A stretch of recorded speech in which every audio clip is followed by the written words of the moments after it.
এই যে ছবি আপনারা দেখছেন, এটা মালদার বৈষ্ণবনগরের ভারত বাংলাদেশের সুখদেবপুর সীমান্ত, যেখানে সীমান্ত পেরিয়ে ওপার বাংলার যারা দুষ্কৃতীরা তারা ঢুকছে এবং যখন বাধা পাচ্ছে পরপর বোমা ছোড়া হচ্ছে। ত্রিপুরায় যে ছবি দেখা গেছিল ঊনকোটি সীমান্তে, কার্যত সেই ছবিটা দেখা গেল মালদার সুখদেবপুরে। আগে ছবিটা দেখুন।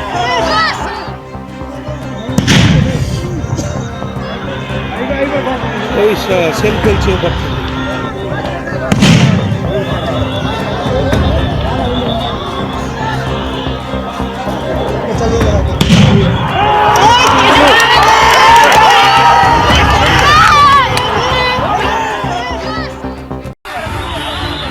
পরিবেশ প্রচুর খারাপ। ফের সীমান্তে বাংলাদেশের উস্কানি, যার জেরে 2 সপ্তাহের মধ্যে আবার অশান্ত হয়ে উঠল মালদার সুখদেবপুরে ভারত বাংলাদেশ সীমান্ত।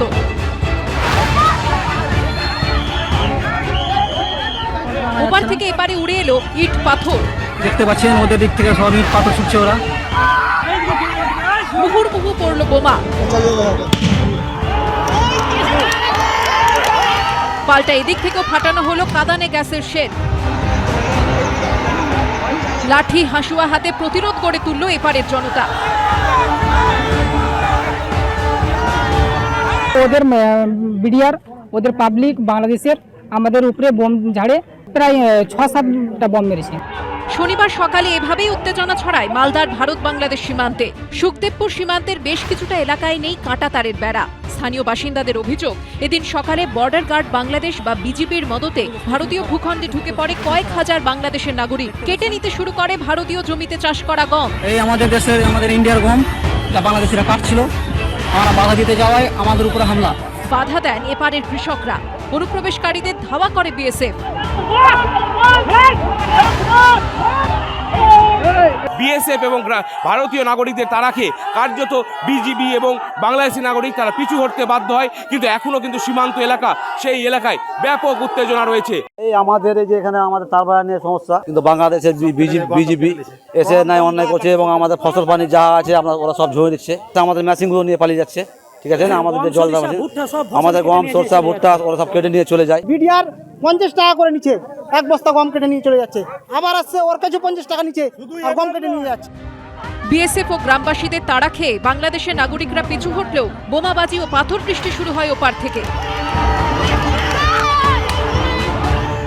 আমরা ভারত মায়ের সন্তান, আমাদের কোনো আতঙ্ক নেই। আমরা যতদূর পারবো আমরা মরণ জীবন দিয়ে আমরা লড়বো ওদের সাথে। এই যে ইউনিট সরকার চাইছে কি, এটা ফাঁকা যদি থাকে তাহলে অনুপ্রবেশকারী আসবে, উগ্রবাদী ঢুকাবে, আমাদের ভারতের ক্ষতি করার চেষ্টা করছে সম্পূর্ণভাবে। এর আগে এই সুখদেবপুরে বিএসএফকে কাঁটাতার দিতে বাধা দেয় বর্ডার গার্ড অফ বাংলাদেশ। সেই সময় সীমান্তের দুপার থেকে আসা স্লোগান পাল্টা স্লোগানে উত্তপ্ত হলো গোটা এলাকা। সপ্তাহ দুয়েকের মধ্যে ফের সেখানেই দেখা গেল বাংলাদেশের উস্কানি। তাদের একটা বংশ পরম্পরায় চলে আসছে যে তারা ভারতবর্ষের মাটিতে আসবে, তারা ভারতবর্ষকে ব্যবহার করবে। বিএসএফ যেহেতু শক্ত হাতে এবার ফেন্সিং করছে, তো সাধারণ মানুষ মরিয়া হয়ে গেছে। ভারতবর্ষকে আর ব্যবহার করতে না পারলে এদের একটা বড় অংশ একেবারে রাস্তায় চলে আসবে। এদের মরিয়াটা ভারতবর্ষের উপরে যে এদের একটা চিরাচরিত একটা ব্যবস্থা চলছিল, সেইটা এখন বন্ধ হয়ে যাবে বলে এরা মরিয়া হয়ে গেছে। এদিন বিএসএফ এর তাড়ায় পালালো বাংলাদেশিরা। তবে ওপার থেকে ছোড়া পাথরে কয়েকজন বিএসএফ জওয়ান আহত হয়েছে। করুণাময় সিংহ, পূর্ণেন্দু সিংহের রিপোর্ট, এবিপি আনন্দ, মালদা। বিএসএফ এর প্রাক্তন ডিআইজি সমীর মিত্রকে দিয়ে এই পর্বের আলোচনা শুরু করব। আমি বলছি সমীর দা, কোথাও কি এই যে কাঁটা তার দেওয়া নিয়ে বিজিবির প্রথমে আপত্তি এবং তারপর টানাপোড়েনটা যখন চলছে, গত কয়েকদিনে এটা অনেক গুণ বেড়েছে বলে মনে হচ্ছে? বিশেষ করে ভারতের তরফে যখন ভারতে নিযুক্ত বাংলাদেশের ডেপুটি হাই কমিশনারকে ডেকে পাঠিয়ে স্পষ্ট ভারত সরকারের তরফে জানিয়ে দেওয়া হলো যে নিজের সীমানার মধ্যে আইন মেনে ভারত কাঁটা তার দেবে, সেখানে কোনো ওজোর আপত্তি তারা শুনবে না। তারপরে খেয়াল করুন ত্রিপুরার ঊনকোটি সীমান্ত, যেখানে একেবারে বিএসএফ এর আগ্নেয়াস্ত্র ছিনতাইয়ের চেষ্টা হলো। তারপরে মালদার সুখদেবপুর, এখানে তো সীমানা পেরিয়ে ঢুকে পরপর বোমা পাথর বৃষ্টি হয়ে চলেছে। কোথাও কি এইটা ইউনূস সরকার চাইছে যে টেনশনটা বজায় থাকুক? আজকে বাংলাদেশ উত্তপ্ত, আজকে বাংলাদেশে কোনো শাসন বা প্রশাসন বলে কিছু নেই। আজকে বাংলাদেশে যারা রয়েছে এই স্মাগলিং আর চুরি ডাকাতি করে যারা খায় তারাই রয়ে গেছে। ইউনূস ক্যাটেগরিক্যালি জানে যে তার দিন বেশি দিন নেই, সুতরাং সে কারোর কাছে এই রকম করে সে কোনো রকম ভাবে কিছু করবে না, কারণ আজকে বাংলাদেশ নেতৃহীন। আজকে বাংলাদেশে কোনো রকম পারসেপশন নেই, তাদের কাছে কিচ্ছু নেই। কি করবে? এরা করছে দুটো বম মারবে। প্রশ্ন উঠছে এইটাই ওরা চাইছে যে এই সিচুয়েশনটাকে এসক্যালেট করে এমন একটা বড় কিছু হোক যেখানে বিএসএফ বাধ্য হবে হয়তো ম্যাসিভ ফায়ারিং এর জন্য। সেটা ওরা তখন ওরা বুঝতে পারবে না যে কি প্রচন্ড ফায়ার পাওয়ার আমাদের রয়েছে। সেই জায়গাটায় এই যেটা হচ্ছে আমার মনে হয় এটা অনলি প্রভোকেশন, এবং সেটার পেছনে আছে কোনো দলের নেতা হোক কিংবা যারা ওখানে বসে আছেন অ্যাডভাইজার গ্রুপ, তারা করছেন। তারা ভুলে যাচ্ছেন যে বাংলাদেশ আজকে আপনি যতই পাকিস্তানের সেই এসে বলে আমার ছোট ভাইকে বহু বছর পরে খুঁজে পেলাম, কিংবা আপনারা যদি মনে করেন জামাত বা এবিটি যারা ওখানে রয়েছেন তারা নিজের নিজের জায়গায় থাকুন। সীমান্তে এসে সীমান্তকে যদি আপনারা কেউ উত্তেজিত করতে চান তার জবাবদিহি দেওয়া হবে। আমরা সীমান্তে চাই না কোনো রকম ভাবে যে সীমান্তে উত্তেজিত হোক, কারণ আমাদের একটা রোল আছে। সেই রোলটার মধ্যে বড্ড ক্লিয়ারলি লেখা রয়েছে যে যারা সীমান্তবাসী তাদের আমরা সবসময় চেষ্টা করব যে তাদের রক্ষা করার।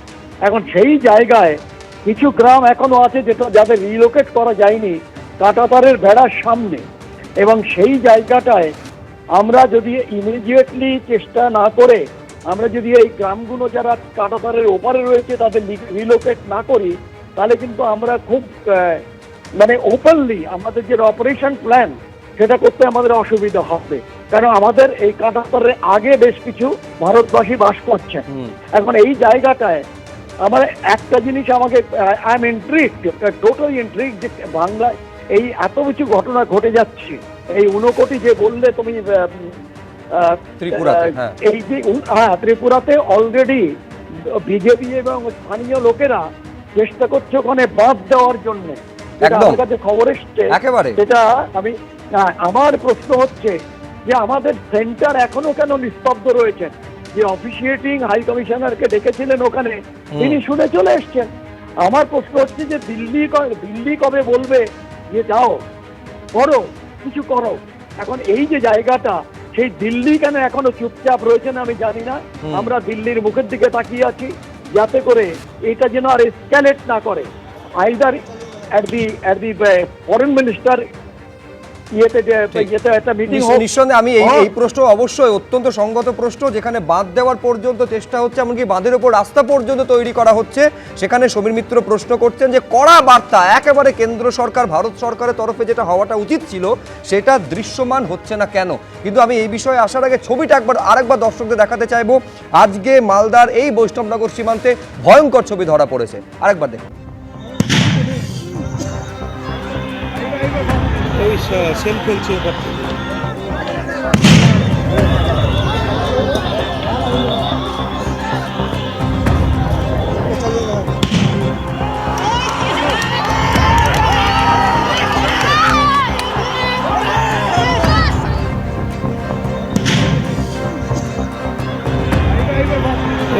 সেল ফেলছে এবার। এইটা হচ্ছে গত কয়েকদিনের আগের ছবি, আপনারা দেখতে পাচ্ছেন। এই সুখদেবপুর সীমান্ত বরাবর কাঁটা তার দিতে বারবার বাধা দেওয়া হয়েছে বিজিবির তরফে।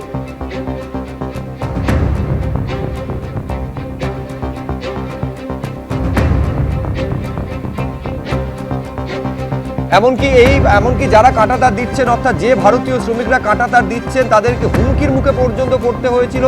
এই কথাও শুনতে হয়েছে যে এখনই যদি কাঁটাতার দেওয়া বন্ধ না করা হয় তাহলে আগ্নেয়াস্ত্র উঁচিয়ে গুলি করার পর্যন্ত হুমকি দেওয়া হয়েছিল। এমনকি ওপারে বাংকার তৈরি করছে বিজিবি, এই দাবি পর্যন্ত ভারতীয় শ্রমিকরা যারা কাঁটাতার দিচ্ছেন তারা সেই দাবি করেছেন।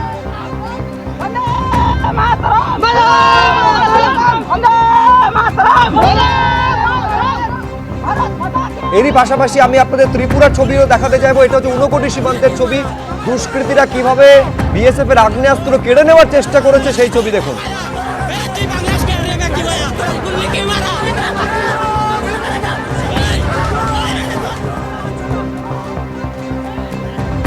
আর এইবার আপনাদের দেখাবো যেখানে একেবারে মোহাম্মদ ইউনূস অন্তর্বর্তী সরকারের যিনি প্রধান উপদেষ্টা, তিনি রীতিমতন মহড়া, সেনাবাহিনীর মহড়ার মধ্যে তিনি উপস্থিত ছিলেন এবং সেইখানে এই কথা পর্যন্ত তাকে বলতে শোনা গিয়েছিল যে যুদ্ধের জন্য প্রস্তুত থাকতে হবে, কারণ মহড়া থেকেই বাস্তব পরিস্থিতির উৎপত্তি হয়। এইটা হচ্ছে সেই মহড়ার ছবি।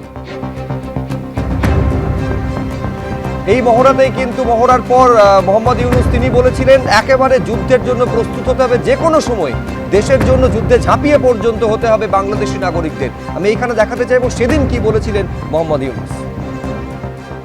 যদিও এটা বাস্তব নয়, এটা মহড়া মাত্র, তো এই মহড়া থেকে বাস্তবের সৃষ্টি, প্রস্তুতি, যাতে প্রকৃত যুদ্ধে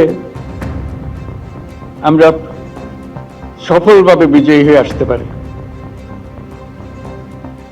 সেনাবাহিনীর মূল লক্ষ্যই হলো বিজয়ী হওয়া, দেশকে রক্ষা করা। যে কোনো মুহূর্তে যে অবস্থায় আছে না কেন, প্রয়োজনে যুদ্ধে ঝাঁপিয়ে পড়তে হয় পূর্ণ সাহস এবং পূর্ণ প্রস্তুতি নিয়ে। সেটারই একটা মহড়া হলো প্রস্তুতি হিসেবে ভবিষ্যতে বাস্তব যুদ্ধে আমরা আমাদের যা করতে হবে সেটার একটা প্রস্তুতি। আমি এখানে শারদত্ত মুখোপাধ্যায়ের কাছে আসতে চাইবো। দেখুন, ঝাঁপিয়ে পড়ার কথা, যে ঝাঁপিয়ে পড়তে হবে কিছুদিন আগে মোহাম্মদ ইউনূস বলছেন, সেই ঝাঁপিয়ে পড়াটা শুরু হলো কিনা আজকে এই ছবি কিন্তু সেই প্রশ্নটাকে তুলে দিচ্ছে। কিন্তু শারদত্ত বাবু যেটা প্রশ্ন তুলছেন, সমীর মিত্র বিএসএফ এর প্রাক্তন ডিআইজি, এইরকম একটা ক্ষেত্রে যে একটা স্ট্রং অ্যাকশন কেন্দ্র সরকার, ভারত সরকারের তরফে হওয়াটা উচিত ছিল, সেইটা অন্তত দেখা যাচ্ছে না। কতগুলো কি জানেন তো, এই ইউনূস সাহেব যেটা বললেন, সাহস শব্দটা ভালো লাগলো শুনতে। সাহস শব্দ ঠিক আছে ইউনূস সাহেব, কিন্তু দুঃসাহস দেখাবেন না। এটা ভারতবর্ষ, এখানে যখন ভারতবর্ষের গায়ে কেউ আঁচড় মানে না, এখানে কিন্তু আমরা ধর্ম, রং, রাজনৈতিক রং এসব ছেড়ে নির্বিশেষে আমরা ভারত মাতার রক্ষার্থে এগিয়ে আসি। দুঃসাহস দেখাবেন না। দ্বিতীয় কথায় আসি, বর্ডার ফেন্সিং বা আমাদের ইন্টারন্যাশনাল বর্ডারে যে তার কাটা বা বেড়া দেওয়ার কাজ, এই কর্মসূচি শুরু হয় 1986 সালে। 1986 সালে international border between India and Pakistan, Bharat এবং বাংলাদেশ এবং ভারত এবং মিয়ানমার, এই কতগুলো জায়গায় 3খানা সেক্টরে শুরু হয়। তথ্যগুলো ভালো করে মাথায় রাখতে হবে। 86 থেকে 96 পুরো ইন্টারন্যাশনাল ফেন্সিংয়ের মাত্র 9.3% বেড়া দেওয়া হয়েছিল। 1986 থেকে 96 এর পরে এই ফেন্সিংয়ের কাজ ত্বরান্বিত করা হয়। সেই ত্বরান্বিত কাজ কিন্তু অটল বিহারী বাজপেয়ীর 5 বছর খুব সুন্দর কাজে, এবং মনমোহন সিংয়ের যে সময়টা ছিলেন 10 বছর, সেখানেও দ্রুত কাজ সম্পন্ন হয়। এখন ভারতের ইন্টারন্যাশনাল বর্ডারের ফেন্সিং কিন্তু আমি এখানে একটা খুব উল্লেখযোগ্য জায়গা শারদত্ত বাবু যেটা সমীর বাবু উল্লেখ করছিলেন, সেটা হচ্ছে এবার হচ্ছে আওয়াজ। শুনুন না, ত্রিপুরার কৈলাসহর এইখানে কেন উদ্বেগের বিষয়। এই কৈলাসহরের দেবীপুরে, যেখানে ভারত বাংলাদেশ সীমান্ত, 10 কিলোমিটার লম্বা বাঁধ তৈরির পরিকল্পনা নাকি বাংলাদেশ সরকার নিয়েছে। 3 কিলোমিটার তৈরি পর্যন্ত করে ফেলেছে। শুধু বাঁধ তৈরি করা নয়, তার উপরে পিচের রাস্তা পর্যন্ত তৈরি হয়ে গিয়েছে। স্থানীয়রা বলছেন যে এর ফলে ত্রিপুরার যে কৈলাসহর বন্যায় ভেসে যাবে। আমি বলছি এই রকম একটা পরিস্থিতিতে আপনার কোথাও কি মনে হয় না ভারত সরকারের মানে স্ট্রংলি বিষয়টাকে হ্যান্ডেল করা উচিত? স্ট্রংলি সেইটা অন্তত দেখা যাচ্ছে কিনা এটা প্রশ্ন। স্ট্রং হ্যান্ডলিং কিন্তু হয়নি তা নয়, এর আগে আমরা দেখেছি সার্জিক্যাল স্ট্রাইকও হয়েছে। আবার হালকা করে আওয়াজ না তুলে কিন্তু অ্যাকশন আমরা দেখতে পেরেছি কদিন আগেই ক্যানাডায়। এমন ভেবে নেবেন না যে আওয়াজ সবসময় বোম ফাটিয়ে করতে হয়, আওয়াজ কিন্তু শান্তভাবেও করা যায়, একটু সবুর করতে হবে। আজকে জাস্টিন ট্রুডোর রেজিগনেশন, সেটা এলো কিন্তু 16 মাসের পর, ওস্তাদ শেষ রাতেই মার দেবে। এবার মাথায় রাখতে হবে যে সবসময় আওয়াজ দিয়ে হয় না, নিঃশব্দে মার দেওয়া যায়। শুধুমাত্র পশ্চিমবঙ্গে তো নয়, এটা ইন্টারন্যাশনাল দেখাচ্ছেন আপনি যে বন্দুক কেড়ে পশ্চিমবঙ্গের নয়। আজকে ফেন্সিং করতে গিয়ে আপনি দেখছেন যে কোনো পলিটিক্যাল পার্টি সেখানে ফেন্সিং করতে বাধা দিচ্ছে, সেটাও নয়। ওপেনলি বিএসএফ দিচ্ছে, বিএসএফ মার খাচ্ছে, ভারতবর্ষের মানুষ মার খাচ্ছে। এই অবস্থাতে কি হচ্ছে, এখান থেকে খাবার যাচ্ছে, বিদ্যুৎ যাচ্ছে, সমস্ত কিছু সরবরাহ করা হচ্ছে বাংলাদেশকে। তারা নিশ্চিন্তে ভারতবর্ষের সুযোগ সুবিধা নিচ্ছে। এইবারে বলা হচ্ছে, যখনই একটা আলোচনা হচ্ছে ইন্ডিয়া কিন্তু প্রভোকেশনে পা দেবে না, ওরা কিন্তু প্রভোক করার চেষ্টা করছে, প্রভোক করার চেষ্টা করছে। কতদিন ধরে বলে আসছে এটা, কতদিন ধরে শুনবো?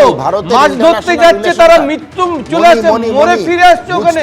আমরা কতদিন মার খাবো, মেরে যাবে, তারপর বলবো প্রভোক করাচ্ছে। আজকে সমীরদার মুখে ভালো লাগলো শুনলাম, যতগুলো আর্মিদের কথাবার্তা আমরা শুনতাম। আমি শুধু মনিদাকে একটা কথা স্মরণ করিয়ে দিই, সেটা হচ্ছে যখন বলছেন না যে বিএসএফ এর জওয়ানরা আক্রান্ত হচ্ছে, আমার মনে পড়ে যাচ্ছে এই রাজ্যে একাধিক দুর্নীতির তদন্ত যখন করছে, বিশেষ করে এনআইএ কে রীতিমতন আক্রান্ত হতে হয়েছিল পূর্ব মেদিনীপুরে।